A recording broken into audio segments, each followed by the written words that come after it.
I'm turning on recording and we'll turn it over to Josh and AB. Great. Well, I guess I'll go first. And thank you all so much for joining today, our town hall about Vaccine Day. Basically, it's an opportunity for us to tell you about what we're working on with Vaccine Day, and to answer your questions about the project and why we hope it's going to be useful and what can we do to what can we all do to make it a reality. So basically, what Vaccine Day is an advocacy project to create a federal holiday, a one-time federal holiday in the US to celebrate and promote COVID-19 vaccination. And I put it that way. I should maybe say that's kind of what the focus of the advocacy is right now, but we recognize that a one-time federal holiday is literally unprecedented. And so we think it would have a huge impact if we get that. But there's a lot of other things we can get that are sort of beneath that would be really valuable. And we also don't see this as only having relevance in the US, even though that's the thing that we're focused on right now. We think this can be a strategy that could, lots of countries could have other national vaccine days. And we've also the idea of maybe like a world vaccine day could be useful. So then there's a question of like, well, why Vaccine Day? Why should One Day Sooner, which is a group that represents challenge trial volunteers, why do we want to have this federal holiday? And it's for, I guess it's basically, I'll talk about kind of two broad sets of reasons. One reason is why we think it's helpful for the kind of One Day Sooner mission of bringing, ending the pandemic one day sooner. And then the other side of it is how it's useful to us as an organization institutionally in our long-term work besides its direct policy relevance. And so the basic thing from a policy perspective that a Vaccine Day does is it directs positive public attention to vaccination. So the theory of it is that in kind of the contemporary sort of media economy or 21st century or whatever, attention is what's uniquely scarce. And we think, especially for vaccination, positive attention is particularly valuable and important. And then what the idea of having a day, particularly a federal holiday, is something that actually affects people's lives directly. And also because it's a celebration, because it's a holiday, is positive, is directing this attention towards vaccination. And we think that's valuable in all sorts of ways. The most obvious way and the most kind of direct thing is if you think of a Vaccine Day as taking place somewhere around when you're near herd immunity or near enough that you can encourage public outside mass gatherings. What you're talking about is you've probably vaccinated maybe 70% of the population.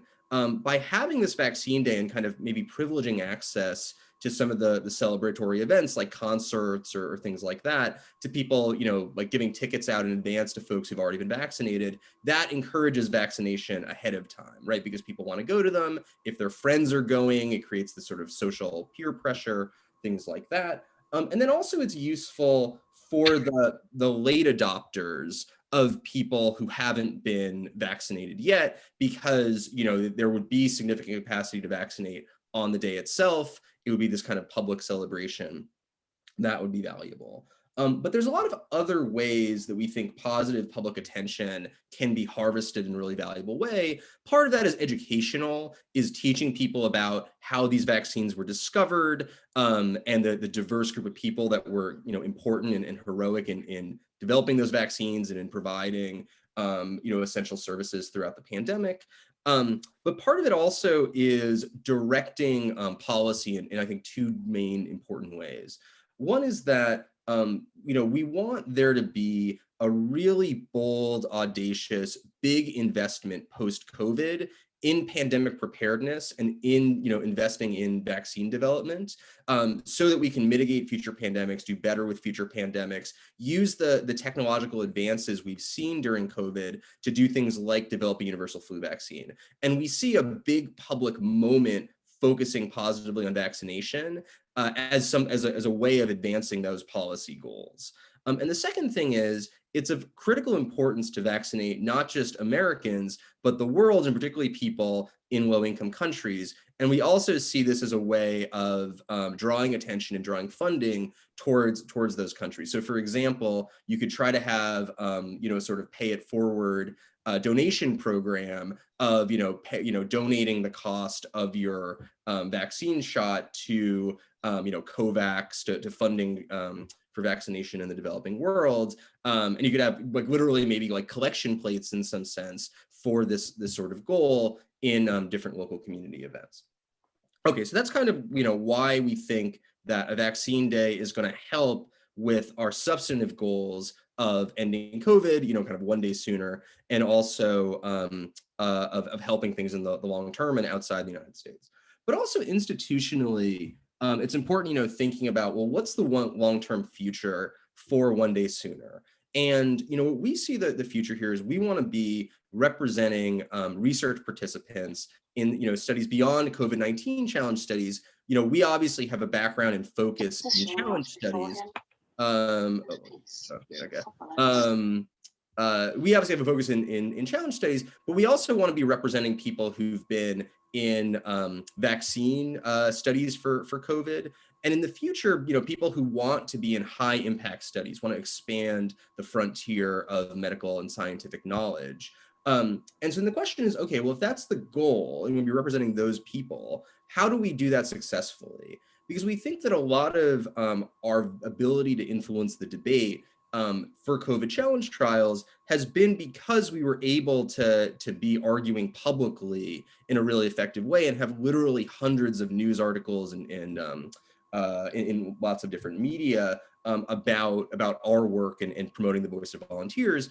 But that's unique in some ways because we're talking about an interesting and controversial issue in the context of a global pandemic, and that's not going to be all that true in the future. And so we think that it's important that we as an organization learn how to both kind of build our public brand and learn how to direct positive or direct really attention in general towards vaccine causes. And we see Vaccine Day as a way that we can promote that goal and kind of keep us in the discussion, expand our communications capabilities, and build our network with other organizations in a way that can help us fulfill the long-term mission of advocating for research participants, particularly research participants who want to be in high-impact studies like COVID-19 challenge studies. So that's kind of the overarching goals of Vaccine Day, and it's why we're working on a Vaccine Day.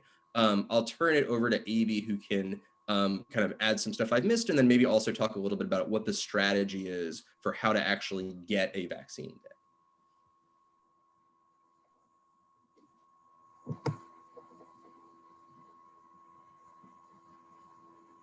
Oh, I think you might be on mute, maybe.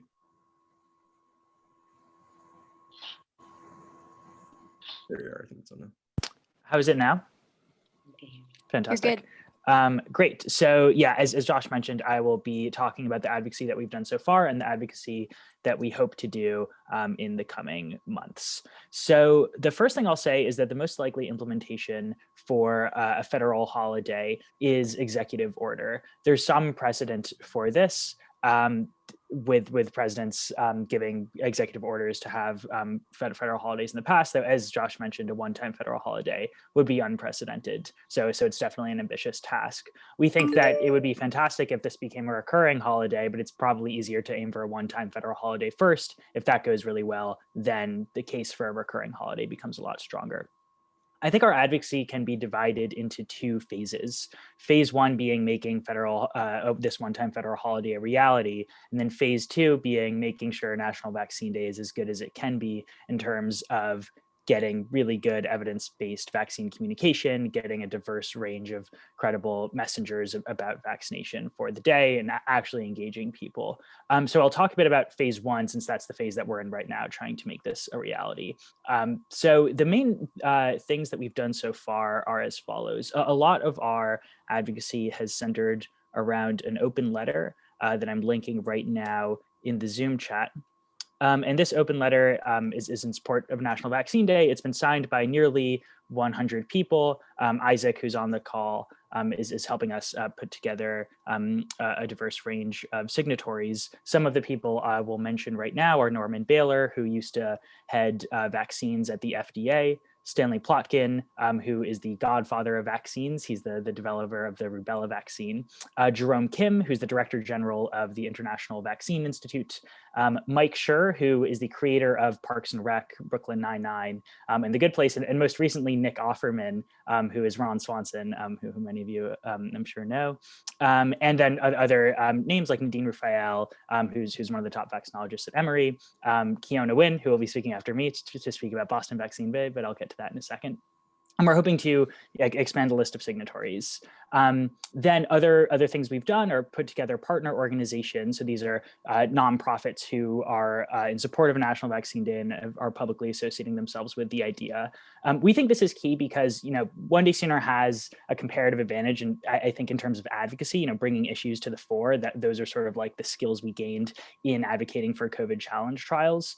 But we probably don't have as much capacity in terms of actually leading a vaccine education campaign on a National Vaccine Day. So we've partnered with lots of organizations that do have this sort of expertise. So for example, the National Foundation for Infectious Diseases, the National Science Policy Network, Families Fighting Flu, Stronger.org. These are all organizations that specialize in vaccine communication. And if there's a strong indication that a National Vaccine Day might become a reality, these are the sorts of organizations that we've been in touch with that will, hopefully take up the torch and help us with a lot of the education efforts.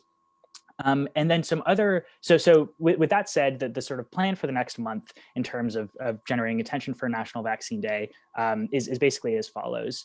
The first step is we're hoping to get op-eds in support of National Vaccine Day. Actually, just before this call, we got news that a news site is accepting an op-ed from Stanley Plotkin, who we've worked with in drafting one. I don't want to say which one it is right now because this is going up on YouTube and I don't want to jinx it, but it was definitely good news. It was very exciting.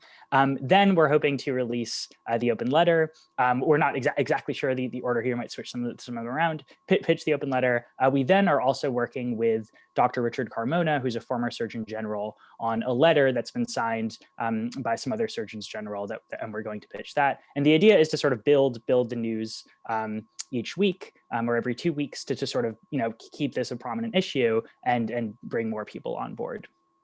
And we're also in touch already with some people who are on Biden's COVID transition team, but we're hoping to really sort of build positive connections with Biden's team as we get more attention and more support for this issue.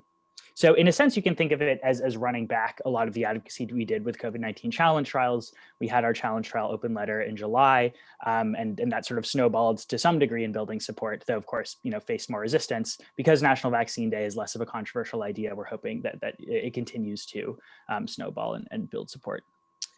So the last thing I'll mention, and I sort of talked about this before, is so this is sort of phase one, trying to bring prominence to this issue and find the best manifestation for a National Vaccine Day. Phase two will involve working with a lot of partner organizations, and we've gotten some indications that these organizations that specialize in vaccine communication and leading these campaigns will be willing to help us actually make this a reality once they have a good indication that a National Vaccine Day is going to come to fruition. So right now we're still in phase one, but that will be phase two, and we're excited because we think that phase two is plausible should phase one go well. So with all of that, I'm going to turn it over to Kiona Wynn, who is leading our Boston Vaccine Day effort, to talk a bit about the work she's done in creating Boston as a city prototype for other cities to run a National Vaccine Day.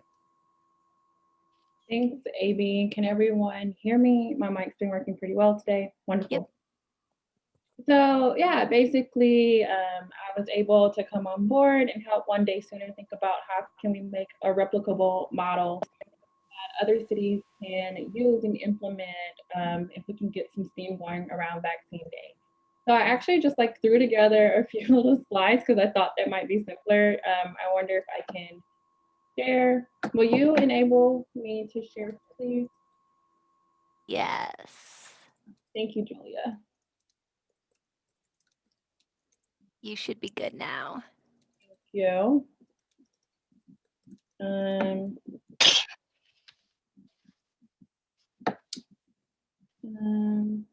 Present is right here. Yeah, So basically, like a brief overview of what I'm trying to do is build a replicable model that other cities can implement. And AB and I have been thinking a lot about, how do we make this work? And so there are a few questions. First part, I can kind of show you how we think it can work in Boston, and then we're definitely working on how to make it work in other cities.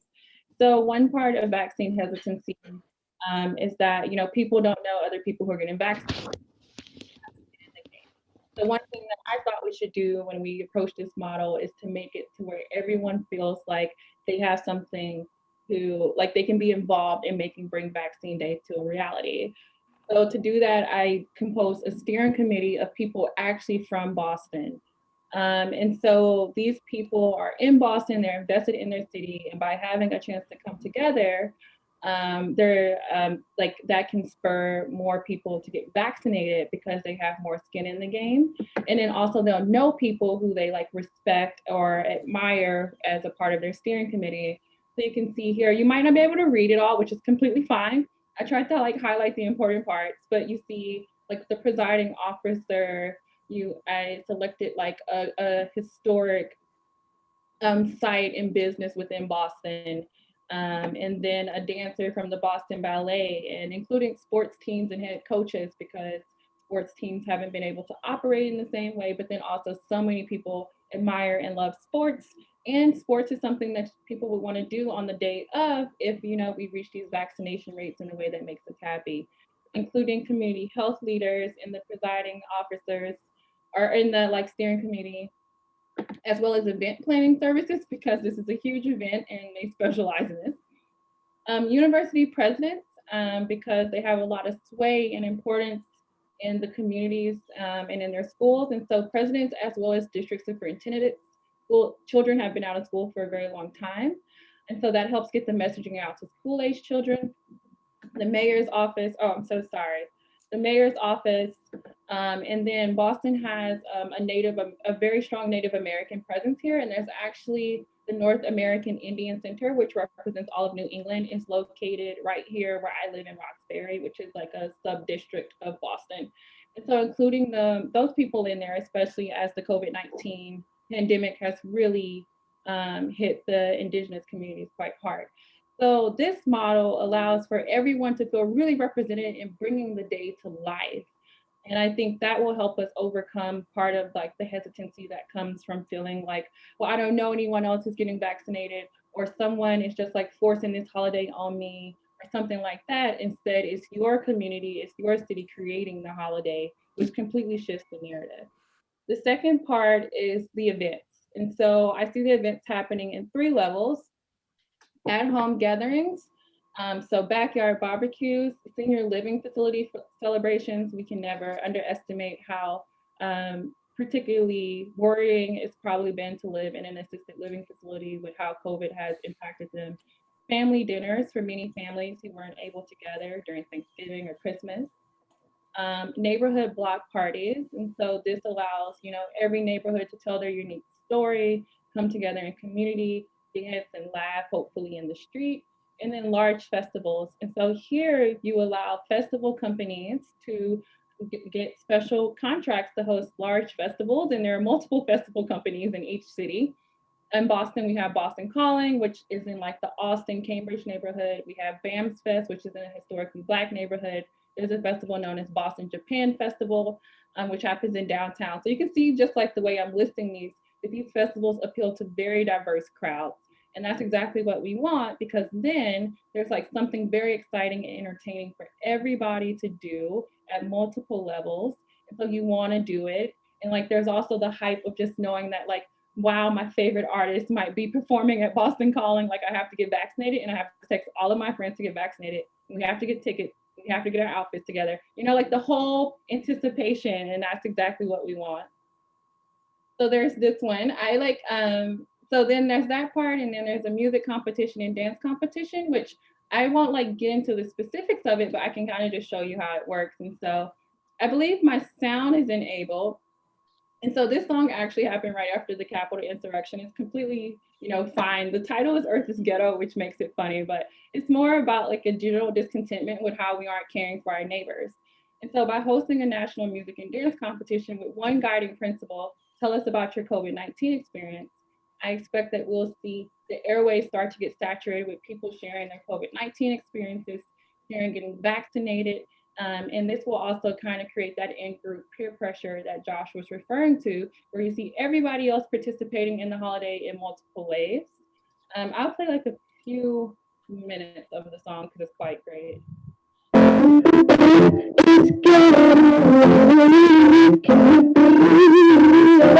I'm out on the street, but of course,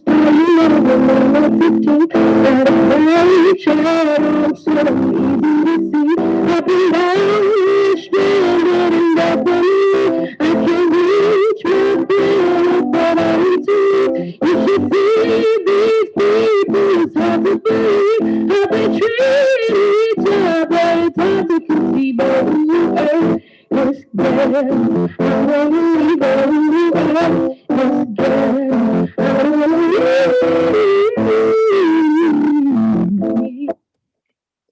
Let's see.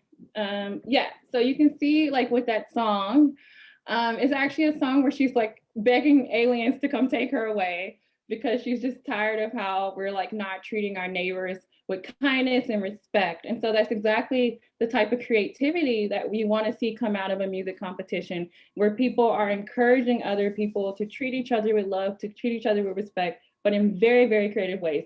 And I can tell you that song went viral, and then you saw maybe a trumpeter came behind and put trumpets behind it. A person produced a short film of them like going to NASA and like getting on like a shuttle and moving to the moon and all of these other things. And so people get really creative and come together.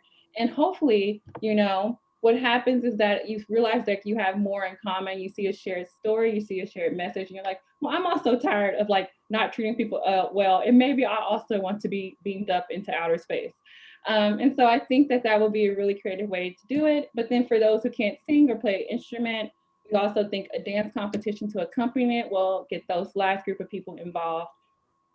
So overall, that's kind of what I've been working on, is like, how do you incentivize this holiday and create multiple ways for any person to enter and feel like, you know, they have skin in the game and they get to be a part of building this vaccine holiday.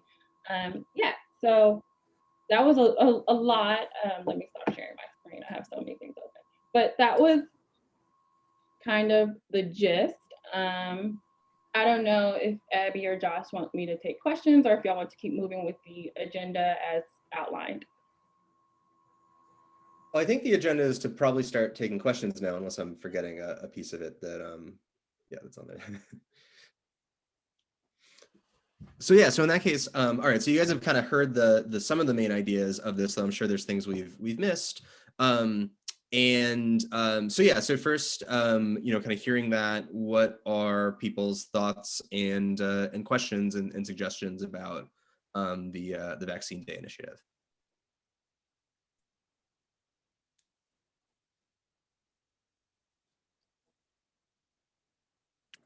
I'll the question get started. I kind of know your answers to this, but I think it's a good question to ask. So, how will timing be figured out for a holiday where across the country there may be different sort of local situations relating to vaccination levels and community spread?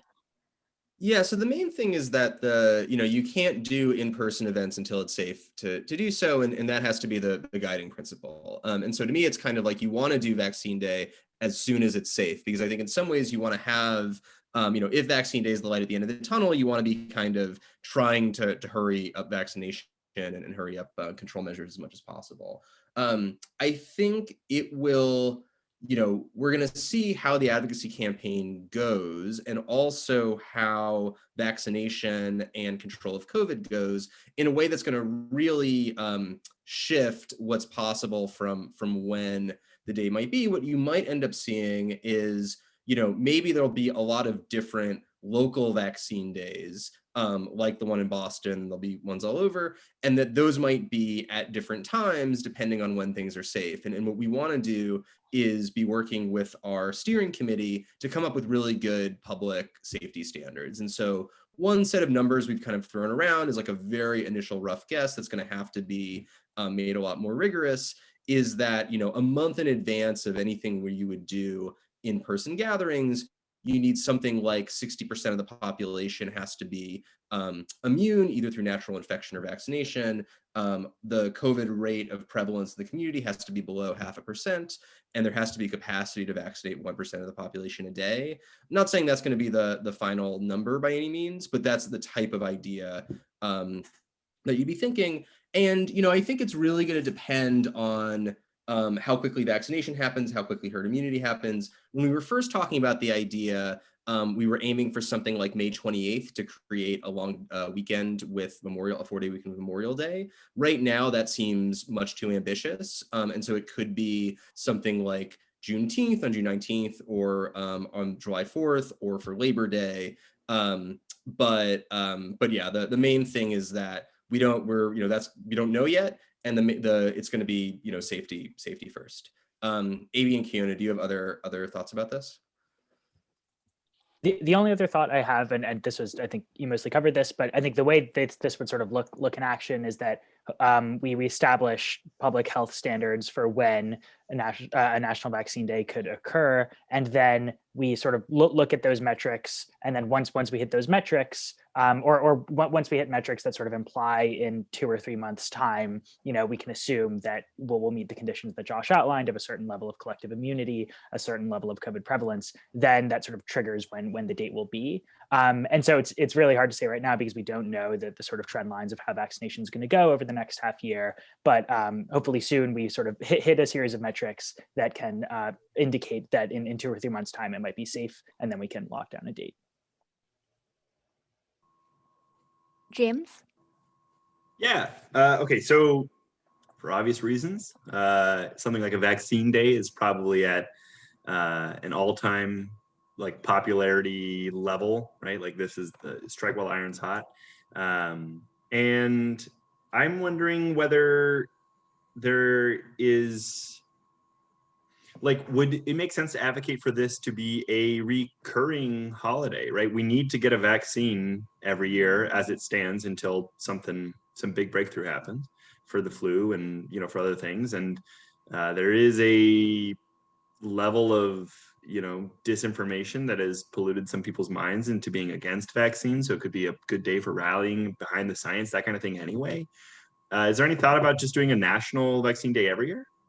In a perfect world, absolutely. And if this went well, then we hope it would be, a template for the future. I mean, obviously in a perfect world, it'd be a federal holiday every year for vaccine day. It'd be great. We get another day off forever. That'd be wonderful. But there's a lot of different versions of that. I think, and we also think that, it's not like just a vaccine day just for COVID. It's also to show, vaccination overall and the value of vaccination overall. We want to be, like we've said, a one-time federal holiday would be unprecedented. And there's, it's true that there's more precedent for recurring federal holidays, but it's obviously a bigger ask. And so we're starting with the ask that's the one-time holiday, and we're hoping it builds support for something that's there longer term. But yes, we certainly very much would want to have, we see this idea of sort of celebratory civic nationalism or something like that as having value in general and for vaccination in the future. And so we're hoping that this isn't just, this just happens and then that's the end of it. We're hoping it can be a model for further progress. Dan? I have a bunch of thoughts, and some of these are somewhat challenging, so I don't mean to be in any way hostile or sound too critical, because I think what you're doing is great. When I hear National Vaccine Day, what it sounds like is everyone's going to show up and get vaccinated. Now, you can't do that. You can't. We're having enough trouble scheduling it over many, many months. So that's clearly can't be what's meant, but that is what it sounds like. So that's partly a matter of terminology. Maybe you could make it victory through vaccine day, or celebration of victory, something like that. Okay, so that's one thing. A second thing is, a vaccine is one step toward achieving, the victory over COVID. I can imagine someone saying, well, that sounds nice, but someone else is going to say, let's have a national mask day or a national social distancing day. Whereas really this country has gone through hell and back. We haven't gotten back. We're in hell right now through this supposedly once in a century pandemic. If you could push it off late enough, Labor Day being at the absolute earliest, I can imagine that you could set this as an objective. Let's all get vaccinated by this day, and then we can celebrate together, because it's not safe to celebrate together until that happens. So it's like herd immunity day. And if it's understood, it's going to be our day of emergence, where we come out of our caves and our shelters and actually resume civic life again. With the understanding that if there's not sufficient progress, that can't happen, because it'd be too dangerous. Just, right now we don't allow these things for that reason.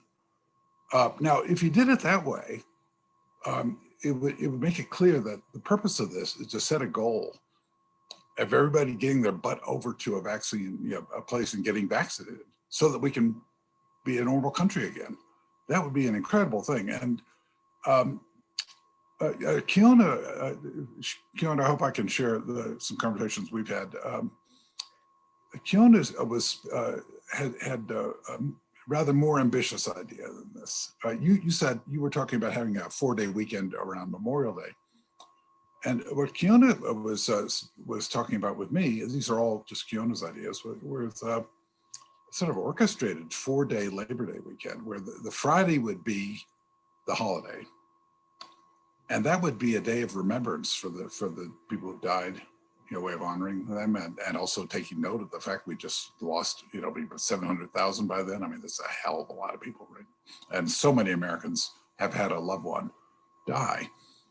Saturday would be the big coming out party. We've achieved herd immunity because of all the things we did between now and then, so that we can actually, in good conscience, congregate together and just have one hell of a party.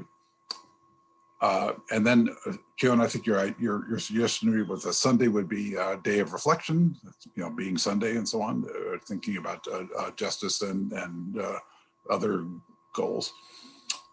And then Monday would be about the workers, the critical workers, which is great for Labor Day, right? Now, this would be a response to COVID. It's not so much a vaccine thing. It's like, okay, we met the enemy. It almost killed us, but we're back. And I can imagine the Biden team. I can't say this personally because can't think of anybody on the Biden team who I know who I could, it would be worthwhile trying to convince about this. But I could imagine the Biden team thinking, wow, this perfectly meets the agenda. It's recognizing that COVID is just one of the most horrible experiences this country's ever had, and also setting a date by which we're going to try to have conquered it, and then we deserve a 4-day celebration. And the last little bit I'll throw in is, again, I'm quoting Kiona here. When Kiona introduced this idea to me, it was that if you look at projections about when we're going to achieve the herd immunity, or when this thing's going to be behind us, if we don't do anything, it might not be until well into next year, 2022. But if we really mobilize, maybe we could do it by Labor Day of this year. And that's a fantastic difference. Another year of sheltering in place would be horrible, and everyone being scared that, and so on. Now, I don't know whether that's a realistic goal, but if it, you need scientific advice for that. But if it were, this would be a fantastic project for the country. And again, I can imagine the Biden team embracing it. Yeah, so I really actually agree with everything you said, and it really matches a lot of my thinking is that, yeah, it's not, I agree that the intuition, the first time you hear vaccine day, you think it's the day that everyone gets vaccinated, but for reasons you've mentioned, that's not, the last thing you want is people waiting to get vaccinated to do the day. Like that would be a disaster. And so, yeah, it's you know, it's really a light at the end of the tunnel, and it's a celebration, and it's a way of saying a target of, you know, if we get our act together and if we all get vaccinated, if we wear masks, if we socially distance, then we can celebrate this. And I do, yeah, really like this idea. I mean, I think part of the value you get from this long weekend is yeah, could be having multiple days to focus on. And I think one problem that really solves, which has been a tricky problem, is, you know, I think there's two types of emotions, or two of the types of emotions that seem appropriate are, one, commemoration of everyone who's died, which is solemn and somber, and two, celebration at vaccination and at moving, you know, on to the future, which is happy. And it's, well, how can you do one holiday that combines both of those things? Or do you get to pick one? And so I really like Kiona's idea of using the different days of the weekend for that. The only thing I'll mention about the, you know, sort of Labor Day specifically is there's a tension between wanting to wanting to make sure you're picking a day that is realistic and that you can feel, okay, you know, we should be in a good shape by this day, versus wanting to mobilize, okay, well, let's do everything we can to get to get vaccinated and to bring rates down as soon as possible. And in some ways, you know, to achieve the latter goal, the earlier you can be pushing for the day, the more kind of deadline pressure it creates. Which is why I'm a little hesitant to jump to. I'm hesitant to say to commit to Labor Day now for a couple of reasons. One, I think it might not be ambitious enough, particularly if the Johnson & Johnson vaccine works. And two, I feel like whenever the nature of big projects is you set a deadline, and whoever, you know, especially as outside advocates, whatever deadline you're targeting, it's always going to slip. And so I would worry if if you really want Labor Day, I almost feel like you want to aim for Memorial Day and then you'll hit Labor Day. But yeah, I think those are all really good points. Kiona and Avi, what are your thoughts?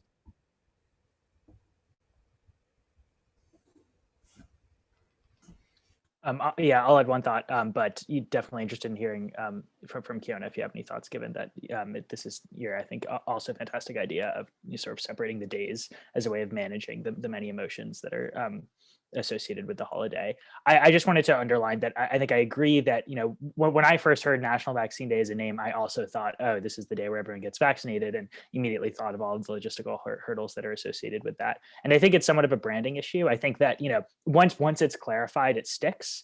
But I think it's possible that another name is better.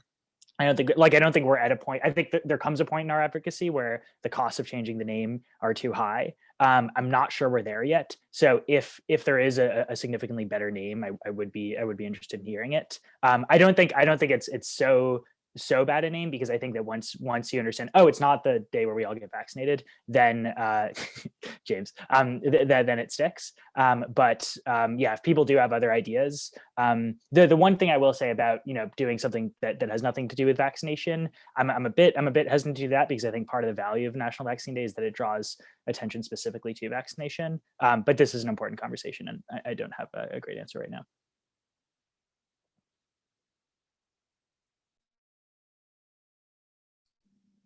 Thanks, everyone. And thanks, Dr. Wickler, for introducing that idea. We literally just talked about this yesterday. Yeah, I definitely think that the Labor Day weekend is a good mark. And I think that there are definitely some things that we can do to incentivize people to get vaccinated earlier, because we want people to get vaccinated earlier. And one idea I was having, I haven't told anyone about this actually yet, was that you just have a countdown clock where you can see, are we reaching the vaccine earlier? Because we want actually to reach herd immunity as soon as possible, because then schools can start to think about safety plans for reopening, and workplaces can think about plans for reopening, but then still having our big shindig in over Labor Day weekend. And a way to like do that is just like to allow people to do certain things only if you're vaccinated over the summer. And like that's how you get them. Or maybe like, you know, a music producer will produce your beat for the song competition, you know, if you are vaccinated by a certain day, because then you can enter the lottery or something like that. So I think that I think that there is a tension, but I don't think it's completely unworkable. And that's kind of where we're at, is like figuring that out, which is just, I think, the natural part of planning something this big. Is like, well, how do you make it absolutely as good as it can be while achieving the goals of reaching herd immunity as fast as possible?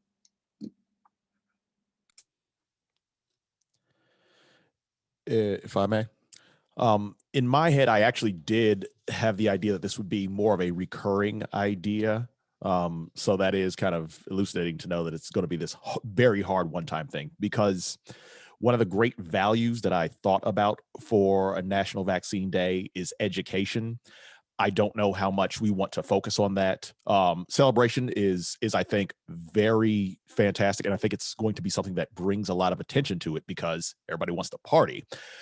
But I think there was a great value that we talked about in other meetings. How much do we want to focus on, hey, this is why vaccines are important. This is what we stand to gain. And with a lot of, disinformation or mixed messages that come through, and the climate as it is right now, a lot of people being hesitant to vaccinate, there might be a great idea in using this as a platform to say, okay, this is some information that you may need to know. This is what we're going to put out here. This is what we're going to produce. Vaccines are essentially, this is lame, very Sesame Street, but vaccines are our friends. This is why we want to do this, and this will progress us. And I think, is there any strong attention to that aspect of it? I think that day would be really good for educating more than anything else. Yeah, Thomas, I'm happy to take your question really quickly, because I can definitely tell you, coming from public health, that like educational campaigns are not always very effective. And that's because of like the differential uptake of information. So sometimes like education campaigns, if you're college educated or something like that, it's very easy for you to receive information. Whereas if you have less degrees or something, or no degree of that nature, it's a bit harder. And so when you only push education campaigns, sometimes what you just end up doing is resulting in more education of a group that's highly educated. So by mixing it with like parties and things like of that nature, where the educational campaigns will happen in a different sense, but in a way that's culturally appropriate and appropriate for the age group, then or in the age group, the economic group, the educational group, then you'll see it happen. For example, you can imagine there's a really cool like thing going around where the Baltimore mayor was like talking to like his constituents, and he goes, pull your mask up.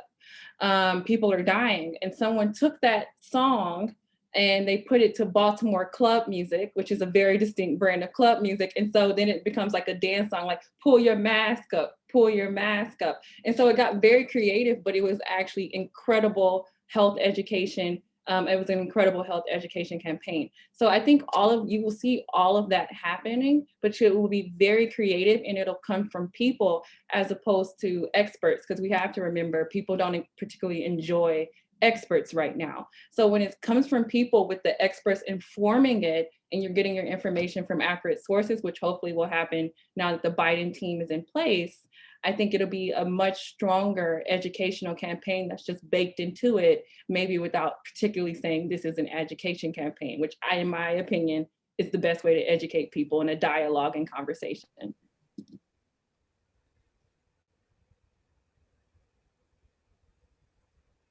Elaine? Kiona, what you laid out is absolutely amazing. How you took your city and you broke it down to the communities where everyone is involved. And if we can duplicate that across the country, I think we'll be on a good roll. I also like what Josh said about sometimes it doesn't always look like we think it should look. Like a federal holiday, there might be different versions of that. And one thing we need to consider about doing like a national holiday, I like what Thomas said too, and a few others too, that we need to have this happen every single year. Because as people get comfortable about vaccinations, not just the flu vaccine, that people get every year, or shingles or other vaccines, and half of them get it, half of them don't. This will probably be something moving forward that we're going to have to protect ourselves besides taking care of our own health ourselves. Vaccination Day is probably what everyone's saying. It should happen every year. Now, I did some research on National Vaccine Day, and I talked to some legislators at the state level. I have one very good friend who's a state legislator for three terms, and she's a county council member right now for like the last 15 years. And what she brought out is, when we ask for a national holiday or a federal holiday, what we don't realize, it cost each city and each county and state millions and millions of dollars. So what I was thinking is, maybe a resolution might be better that we can continue every year and piggyback. I like the weekend concept of Kiona, because Labor Day, the other part of the pandemic, is our financial crisis. And Labor Day is really going to coincide great with Vaccination Day. And if we can take one day sooner of the website to educate people about the knowledge of what's involved with a vaccine, what's in it, break down the aspects of each vaccine developer, and give them information that they don't feel like they're taking something that they don't know what's going in their bodies. I think the concept is great. I think we just have to tweak it out a bit and realize what's going to be more effective to get through Congress. And I know that when we have Martin Luther King's holiday, it took them 15 years, from like 1968 to 1983, to get the holiday approved. And then it wasn't enacted till 3 years later. So I think we're going to have much more success going through Congress and spreading it across the country in each city or locality and state, to get a resolution done where we can just carve out the brand of National Vaccine Day. And that's what I feel. I mean, we don't have a lot of time and lots of people are dying. So I think we need to get to the shortest point and make it happen, maybe by September. And like Kiona said, work up to it. Let it be a goal for everyone. Let everyone start feeling comfortable about getting this vaccine so that we can repatriotize the economy. And Yes, those are a lot of really interesting points. And I first want to flag something that Elaine was, I guess, too humble to mention, which is, people say, one of my favorite sayings is that, victory is many parents, but defeat is an orphan. But Vaccine Day is, if it's anyone's idea, it's most Elaine's idea. Actually, this is because we were talking over the summer about, using a holiday to honor research participants. We were kind of bouncing around different ideas, and Elaine was the one who had the idea of doing a holiday for Vaccine Day. So I just want to give her very well-deserved credit. And just saying, how much we appreciate that, and appreciate her involvement with One Day Sooner. So then I think on this question about, should it be a federal holiday? Should we be pushing for a federal holiday? How to think about that? I think there's a few different layers to the question. One is, would it be good to have a federal holiday? And the second is, well, is a federal holiday in any way, is it useful to advocate for a federal holiday? Because I think the answer to both of those questions has to be yes, for it to make sense to advocate for a federal holiday.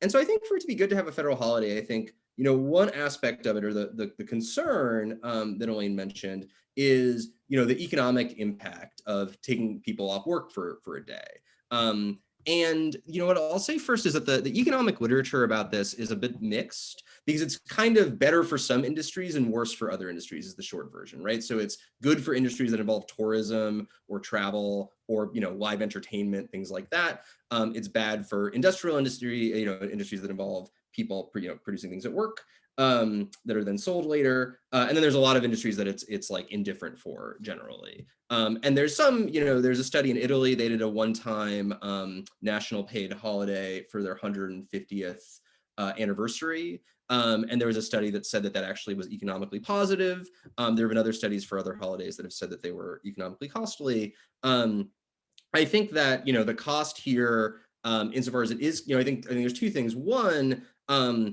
people who work in live event industries, in the restaurant industries, and a lot of groups that, in the travel industry that would be uniquely helped by a federal holiday have been also uniquely hard hit. So I think there's some economic value there that's really special here. And of course, if this can accelerate vaccination, that means that it's going to help the economy immeasurably and going to help things reopen. But I also think, the value of vaccination and of reopening, of being safe, is enormous and is worth, even if it does cost money. But then there's also this question of, well, look, is it even realistic as an advocacy option?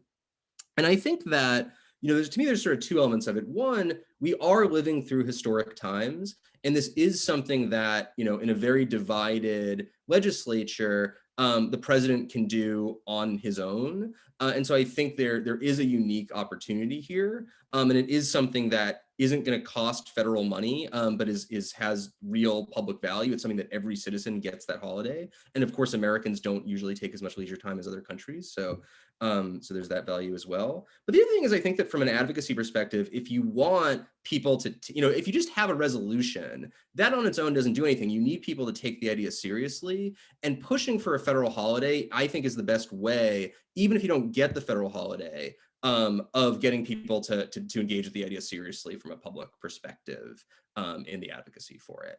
A.B. and Kiona, do you have any thoughts before Alistair?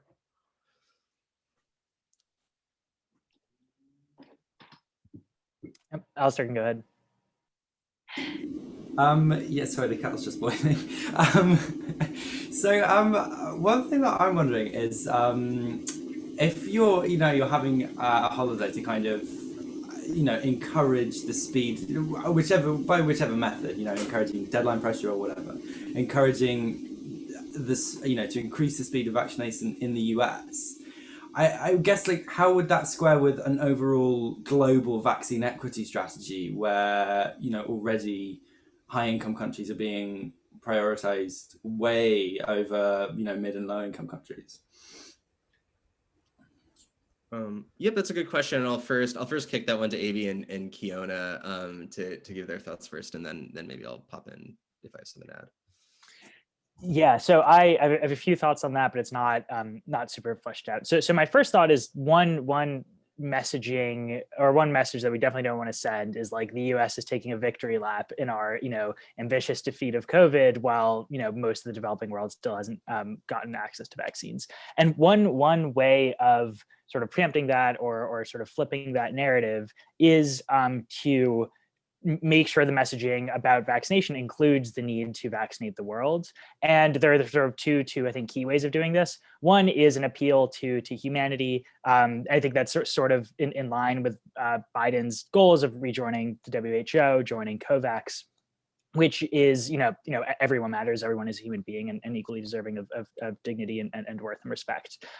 There's also, though, the more self-interested argument, which is true, which is that, unless the virus is mutating, it has a greater chance to mutate the more, people it infects. And so the sooner we can vaccinate the world, the lesser there's a chance of a vaccine-resistant strain that prolongs the pandemic in the United States. So those are two messages that I'd love to see, go hand in hand with National Vaccine Day. The open letter, one of the values that's articulated in it is equity and a push for global vaccine distribution.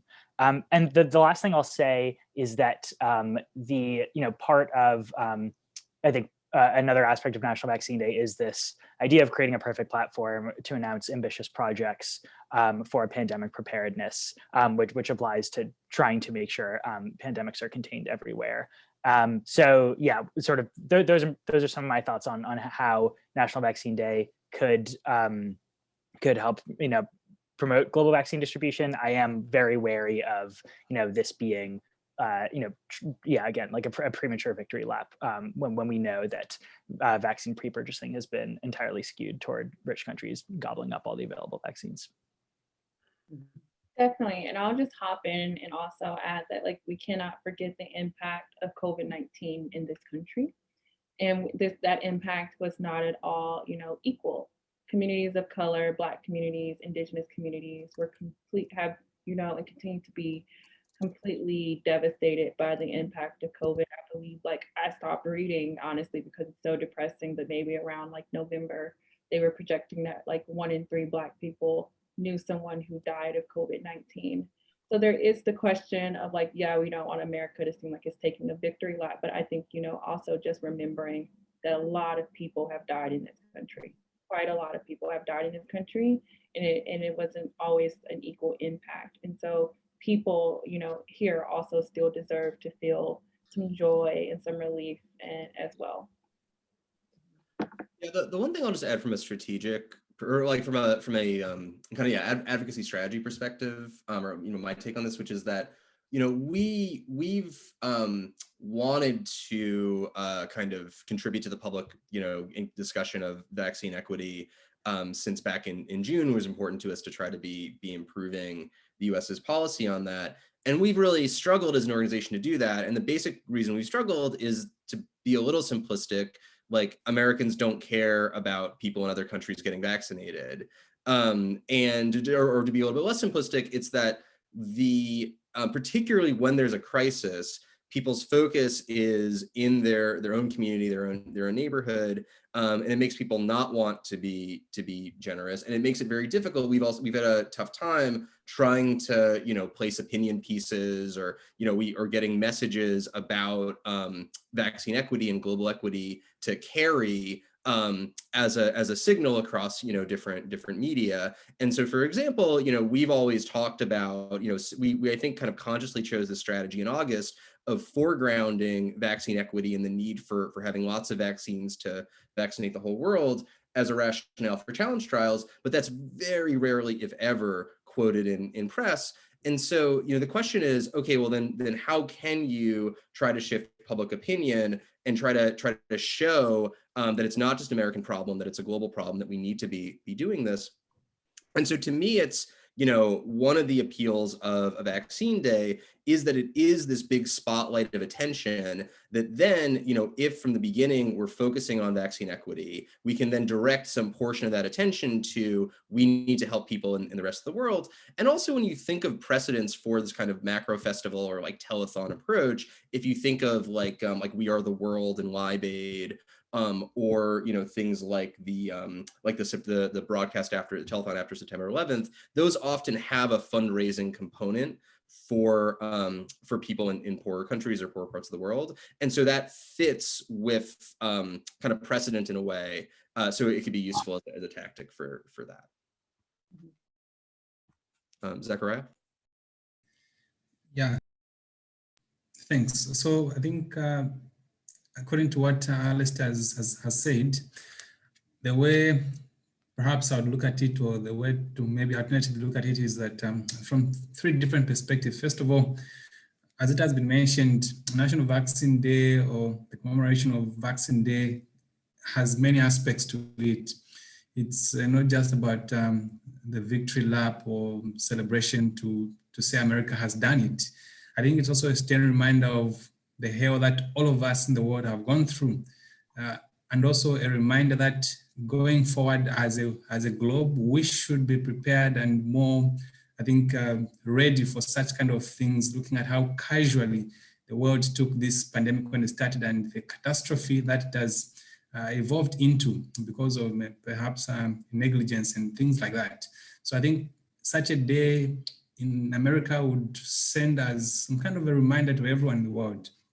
Secondly, it also serves to be some form of motivation. I think it's true that global access to vaccines is extremely important, but at the same time, also respective countries have a role to play. Respective regions have a role to play in global vaccine access. For example, if some countries are maybe misappropriating COVID funds, obviously there's something wrong there, and we cannot pretend that it's perfect everywhere. So having a country saying that we are doing this to show the importance of vaccinations, to show that we have reached this far, I think it's important as a message to help everyone else perhaps to pull up their straps, so that even when they do get these COVID relief funds, they'll put them to good use in in admiration to what is being done in other countries like America, if you do have the National Vaccine Day. And the last point is on tackling vaccine hesitancy. I think this is a major problem in many parts. I'm going to speak from the perspective of Africa, where I am. This is a big issue. Up to now, it's sad to say that there are still people who think that the vaccines coming from Western countries are out to kill Africans, right? So I think there's a need where Americans, Europeans are seen to be actually as well taking these vaccines. That will send a message as clear as the sky that the vaccine that you're saying are out to kill, the Americans are taking them. Look, they're on TV, everyone is getting a jab. I think that goes a long way into, getting rid of this vaccine hesitancy and all these misconceptions, misinformation, conspiracy theories about vaccines, when we actually broadcast this message loud and clear. Just a note, I know we're at 3 o'clock. I am happy to keep the call going a bit longer since people have a lot to say, and I don't have something I need to run to right after this. And I think that's true for AB as well, at least. So we can keep talking. Ginny, is that a hand?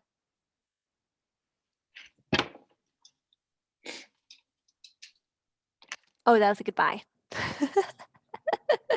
Any closing thoughts? Any other comments or questions people wanted to bring up? Maybe I rushed myself. I was looking at the clock, but I think the general point, in my opinion, the general point of having a National Vaccine Day or whatever, if it's just a commemoration like Valentine's Day, or if it's just a remembrance like Mother's Day, I think the basic message is that at some level, even if it doesn't reach the point of federal holiday, at some level, it's important to create an awareness of this day so that going forward, everyone, at least, even if it's not a paid public holiday, everyone on that day will remember where we are coming from, will remember the importance of vaccinations, will remember the importance of medical research, clinical trials, and the role that every individual on the planet has in preventing further or future pandemics or outbreaks. I think in my opinion, I think it's very, very important to have this event in whatever form. We shouldn't be maybe targeting only federal holiday, event that maybe doesn't succeed, but in whatever form that it may take going forward, this commemoration, this remembrance must somewhere find its way into the perspective we're looking it to be. Well said. All right. Well, that's a great place to end it, I think. And thank you all so much for coming. And we'll let you know all the different ways that you can help out and in the near future and keep you posted. Thanks, everyone. Thanks, everyone. So, bye.